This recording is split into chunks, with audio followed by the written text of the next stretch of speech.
ninth lesson looks at the impact and the experiences of people across the United States in the Great Depression.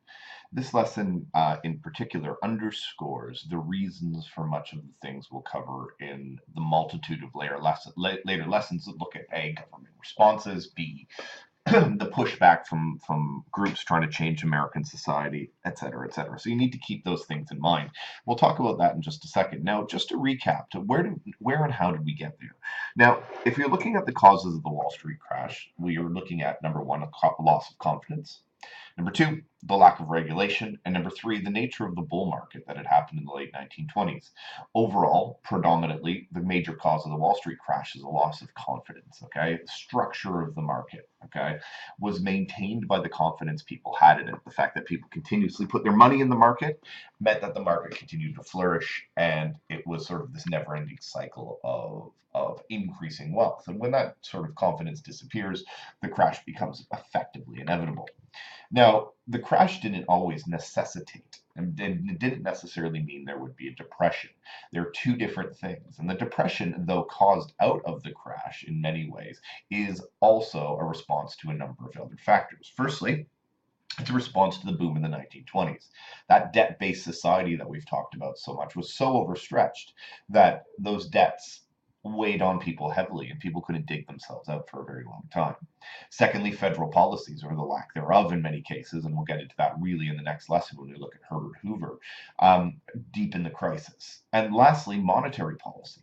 The Americans had integrated themselves quite fully into foreign markets. And when the crash became an economic issue worldwide, the Americans were unable to recover the money that they had invested across the world. Okay, not only that, they stick to monetary policies like the gold standard, which keeps the American dollar incredibly expensive, and it deflates or lessens international trade.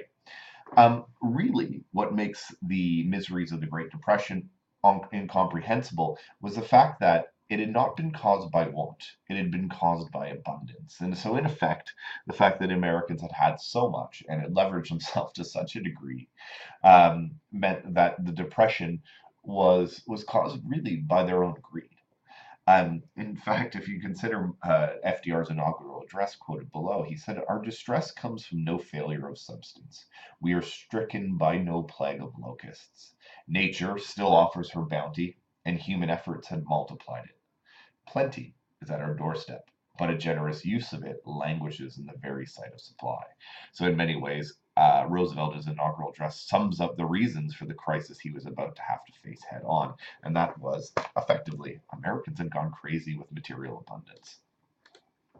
Now, let's think about the Depression and its consequences, okay? For most Americans, at most times in American history, the economy had provided real opportunity for an individual success. And this was true across even the worst areas of the Gilded Age and the Progressive era, and it will be true after the Second World War as well. But what really makes the 1930s important and profound is how Americans respond when their economy suddenly stops providing the opportunity that they had come to see as normal. Okay?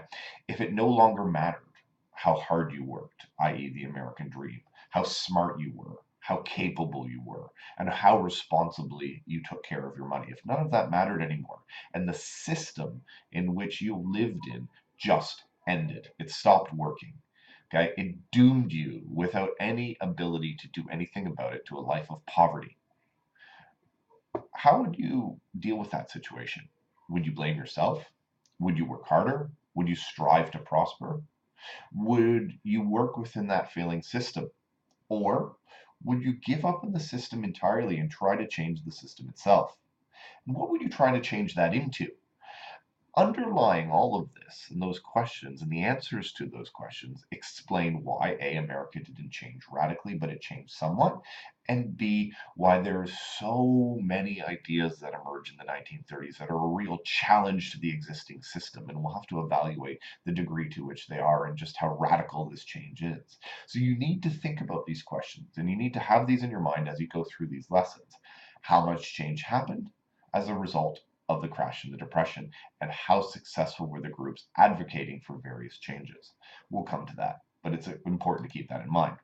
So where are we going with all of this? Number one, We have to know that the Great Depression plunged American people into an economic crisis unlike anything endured before or since. Okay, this is the worst downturn in both its severity of the downturn and also its duration. Okay, nothing could restore prosperity. Even the New Deal doesn't solve the Great Depression. The Depression really will provide the impetus for a change in government. This was really known as the New Deal, which will put in new structures and a new structure of the American capitalist system, but will not actually solve the Depression. And this is, though it is one of the most significant eras of political reform in American history, you have to balance it out. Now, it's easy for us to think back and say, well, perhaps the New Deal, and this is something we'll talk about again if you're unfamiliar with in later lessons, was what you should do. But people at the time didn't think that, okay? It was one of many possible options. And those people who lived during the time of the New Deal, huge numbers of them thought it was exactly the wrong things to do. Some people had thought that capitalism was a problem and we needed to get rid of it, for example. So let's give you a stat drop. Here are some pretty horrifying statistics. Okay, there was no federal unemployment benefits, therefore life was pretty tough. Okay, here's some examples that prove just how bad it was. Marriages fall. Getting married is expensive. Birth rate falls. Having babies is expensive. Suicide rates climb dramatically. Living is expensive. Receiving relief was extremely difficult. Before 1932, there is literally no system of recognized unemployment insurance. Okay? Relief was stigmatized, i.e., people thought if you accepted relief, you were a lesser human being. And the government ensured that people thought that in order to prevent people from applying, therefore, the government didn't have to spend money on its own people. Okay? For example, 10 states removed the right to vote from anybody receiving relief as a sort of a mark of shame of those people, like they're somehow lesser American citizens because they're receiving benefits from the state. Some churches even, okay, and there's that whole idea, especially in the ultra right of the Protestant religion, the sort of the Baptist groups, particularly in the 1930s, and not to be too controversial, but there's that gospel of wealth, the idea that you have to work for your money. So some churches ban those receiving relief from actually attending church services and hearing the word of God. Many unemployed during this time became something known as hobos. A new word is entered into our lexicon. A hobo is a person who travels from town to town looking for work. In 1932, there were 2 million hobos in America. In Atlanta, the hobos were arrested. People hated the fact that these thousands of people were walking into Atlanta from other places in Georgia or even across the South looking for work. And they were put into a chain gang, literally chained together and forced to break rocks in a quarry all day for no money and a little bit of food, for the consequence of roving town to town, almost like a tramp or a hobo. Here's some more impacts. Resources, what government resources there were strained as the government was receiving less tax. For example, in Arkansas in 1932, they closed school for 10 months, meaning that there was absolutely nothing for the children to do.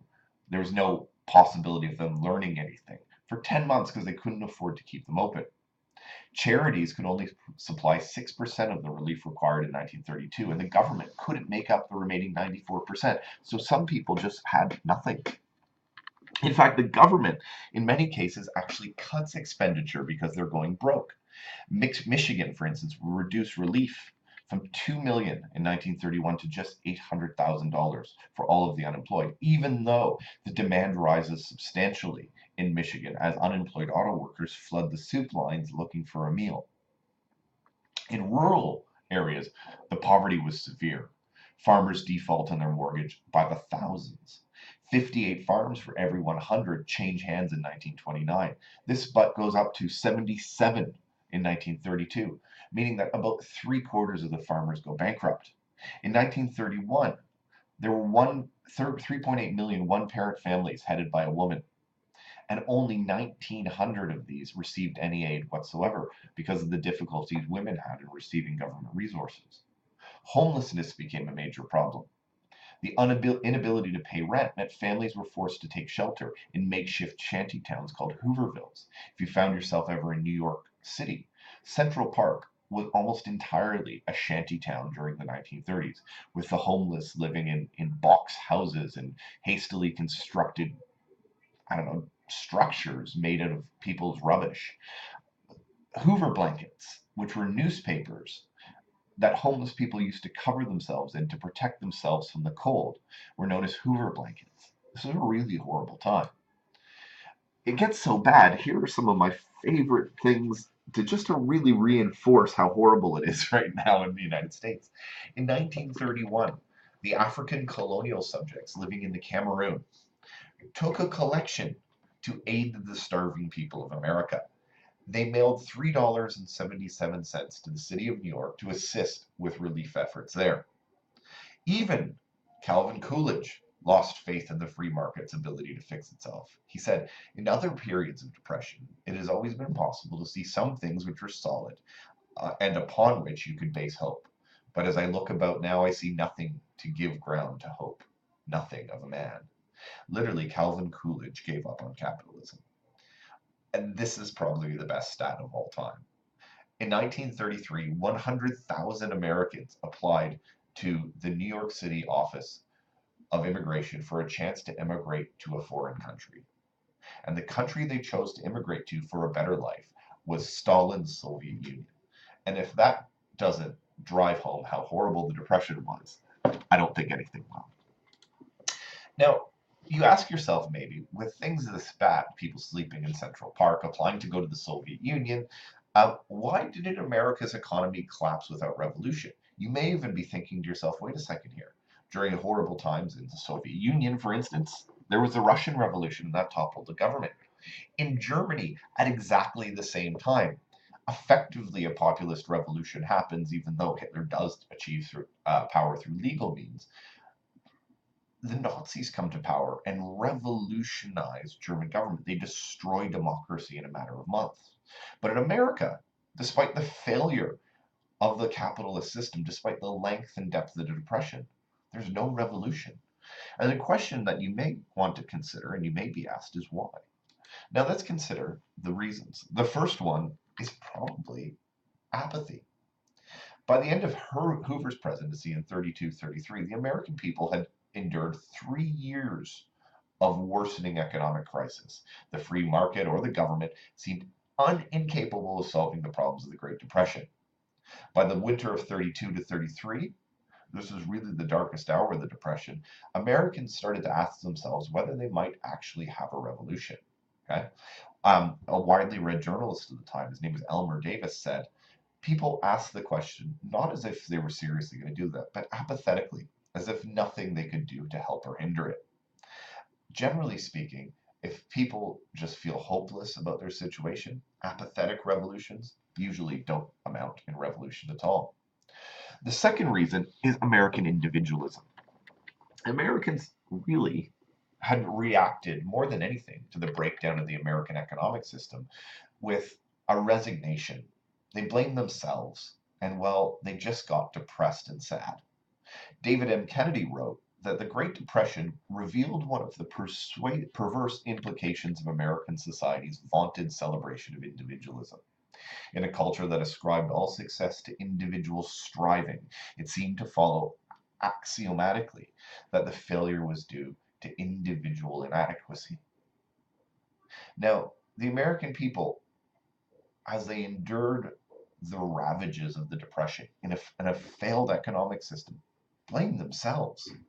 In the early days, Federal Relief Administration, Harry Hopkins, dispatched a very, very good friend of the president, Eleanor Roosevelt's wife, a woman named Lorena Hickok. She was a journalist, and she traveled around the United States to report on the conditions of life for ordinary Americans during the Depression. Her journals and her reporting is really a window into what happened here. I should mention that Harry Hopkins was the Secretary of Commerce. Now, what he found, or what she found rather, is that amidst the appalling poverty and destitution, old attitudes hadn't adjusted to the changed realities of the Great Depression. In other words, people still believed in the American dream and that it's my fault and I can do something about it. What a let off for the government, really. Thirdly, Individuals just believed it could have been their fault. Okay. Hickok encounters relief officials and in North Dakota, for instance, and he said they're inclined to still think that there's something wrong with a man who cannot make a living. They talk so much about the undeserving and all the bums coming for the free food. This attitude, really describing large scale macroeconomic failure to individual micro faults, was common not only amongst those giving the benefits, but also those receiving them. When she was in Texas, Hickok encountered a college educated school teacher. Okay. Um, this person had been unemployed after the school district went bankrupt and they shut down all the schools. And she told Hickok, if with all the advantages I've had, I can't make a living, I'm just no good, I guess. And this really sums it up. Intellectually, Americans realized that individual inadequacies could hardly be blamed, or sorry, intellectually, they realized probably that individual inadequacy could be blamed for the misery of the Great Depression. But ultimately, in their heart of hearts, they were just individuals. I'll let you read the Harry Hopkins quote on your own. So, moving forward, what were the political impacts of this? Now, we'll talk about this in great detail in later lessons, but just a quick overview. The GOP, the grand old party, that's the Republicans, lost control of Congress in the 1930s, and they were absolutely smashed in the 1932 elections, losing both houses of Congress and the presidency by an exceptional degree in the Hoover-Roosevelt election of 1932. But in the midterms, Hoover's popularity, which had been very much sky high in 1928, is shaken dramatically. The Democrats become the largest party in the House, and the Republicans lose 8 seats in the Senate. They were 1 seat short of a majority, so they almost lose both houses. FDR, who is largely touted as a Democratic candidate for the 1932 election, wins re-election as governor of New York in a landslide, promising to step in with hope and change, and really is refining his electoral message. Another major consequence is that the Americans react very poorly. We'll talk next lesson about the Hoot-Smaldy tariff. Basically, they raise tariffs again. And a consequence of that, the consequence of raising tariffs is they anger Europeans and effectively shut down the world markets. The structural breakdown of the American system led many Americans to embrace radical alternatives to the status quo. None of these radical alternatives really ever are fully realized, but they do alter the boundaries of political possibility, and they influence the direction of the New Deal. They influence it to a very much more left-wing liberal direction, and they drive American government from being really non-interventionist into much more interventionalist. We'll cover this again in later lessons. What are the economic impacts? Here are some just broad statistics to keep in mind. The GNP, gross national product, falls from 204 billion to 144 billion. National income halved in this period. That's how much people actually take home at the end of the day. Unemployment goes from 3% to 25%. It never drops below, even during the New Deal, 14.3% until World War II employs Americans en masse to go kill Germans and Japanese. Put it in perspective, the highest it's ever been since the Great Depression is 9.7%. Uneven distribution. African Americans was 6 times higher, were unemployed to a rate 6 times higher than whites. Unsurprising, I suppose, when we look at this. Women were more likely to be laid off than men. In 1930, 75% of American school authorities refused to employ married women, therefore reducing the abilities of women to earn. And they did that because they said, well, your husband can work. So women actually have their rights clawed away. Okay. Of the people who are unemployed in America, 62% found themselves out of work for longer than a year, 44% for longer than 2 years, and 24% for longer than 3 years, and a shocking 11% were unemployed for 4 straight years during the Depression. This is a incredible amount of time for an economic downturn. Industrial decline. The stats below are measured from the time 1929 to 32. Prices fell by 25%. Farm prices halved. 75% of textile firms lost money. Iron and steel production fell by 60%. Residential units sold fell by 82%. Car sales fell by 72%.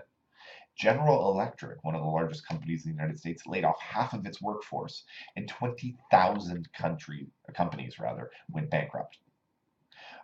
Interestingly enough, as always, there are some depression-proof industries. Cigarette and alcohol manufacturing did pretty well. Their demand remains relatively inelastic. In other words, people keep smoking and drinking when the times are tough. Another one is, particularly in the British context, the gambling industry is relatively recession-proof, as people see maybe throwing a tenner on Arsenal, or i.e. throwing your money away. Anyways, yeah, throwing a tenner on Arsenal might end up winning a few bucks. Anyways, let's move forward. One of the other issues we got to consider are the banking and credit problems. Wealthy Americans owned almost all the nation's stocks at the time, and they were walloped by an 80% decline in the value of the stock market. One of the consequences of this is the wealthy Americans, particularly the bank owners and the bankers, ended up collapsing banks. Between 1929 and 33, 2 out of every 5 banks in America collapsed. This wiped $7 billion off people's personal savings. Okay, so people had their money in their bank. $7 billion disappeared when the banks went bankrupt. There were 10,000 bank closures between 1929 and 1933. Small banks, particularly the hardest hit, predominantly in rural areas. These had overextended their lending, and people lost all their savings when a small bank collapsed. Credit vanished, and that's really important. Companies and people could not borrow money, and that's hugely important when you consider that borrowing money is important for in reinvesting and expanding industry and, in effect, hiring more people. The Dow Jones Industrial Average, a measure of the strength of the American industrial economy and the world industrial economy to a certain extent, fell from 220 points in November 1929 to 85 points. So that loses as a measure of the industrial strength. American industrial strength it's down about 60%. And this is where it gets really, really depressing. If things weren't bad enough already, take a look at the dust cloud you see happening here. This was known as a black blizzard. The black blizzard was a consequence, actually, of Americans being too good at farming. When the Great Plains were settled for farmland, the people who lived out there called themselves the sod busters. Okay, they plowed through what was effectively native grasslands to plant huge fields of corn and wheat. But by ripping apart that grass, they actually uncovered incredibly rich soils that would help them grow wheat and corn in huge quantities. But they also rip apart the ecosystem that protected the earth from erosion. And without the roots of the wild grass holding the soil down, the topsoil could turn to dust and simply blow away. And that could happen and would happen in the consequence of a drought.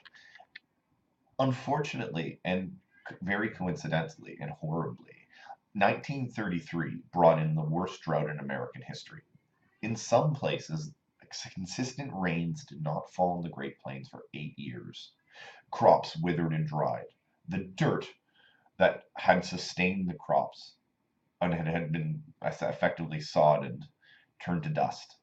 The winds that flow across the Great Plains whip this dust into clouds known as black blizzards, and huge clouds of dirt, sometimes more than a mile high.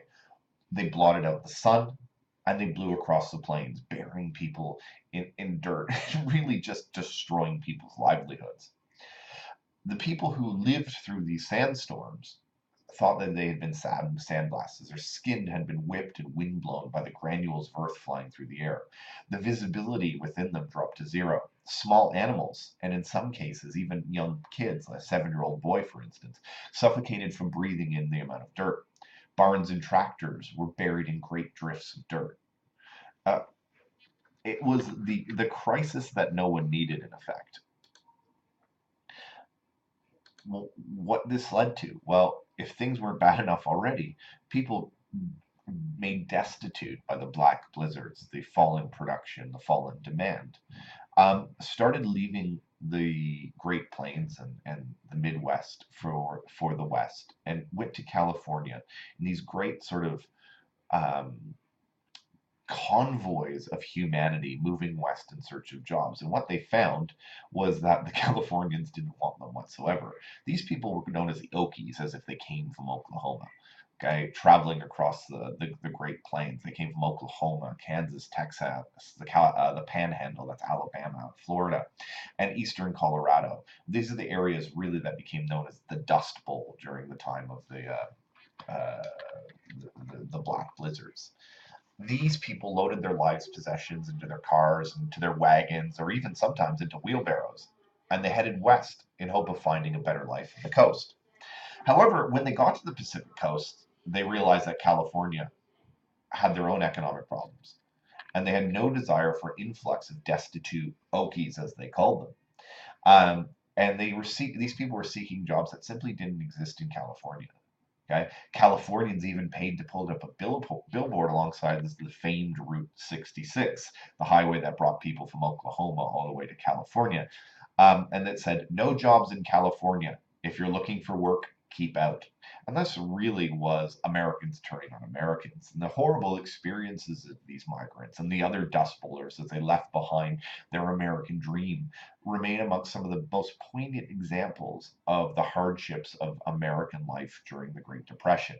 And if you've read, like I have, books like John Steinbeck's The Grapes of Wrath, looked at Dorothy Lang's Dust Bowl portraits, or listened to the music of Woody Guthrie, the father of Arlo Guthrie, and his Dust Bowl ballads, you would have heard and got a sense of the evocative depression that really sums up the life of the American Midwest farmer during this particular time.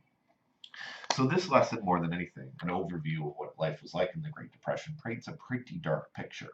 What we're going to look at next is what the government did or didn't do, or tried to do and failed in many cases, in the early stages after the crash and as the Depression really sets in. And we'll focus on the actions of President Herbert Hoover, transitioning then into later lessons into his predecessor, Theodore Roosevelt, wrong, Franklin Delano Roosevelt. Thank you.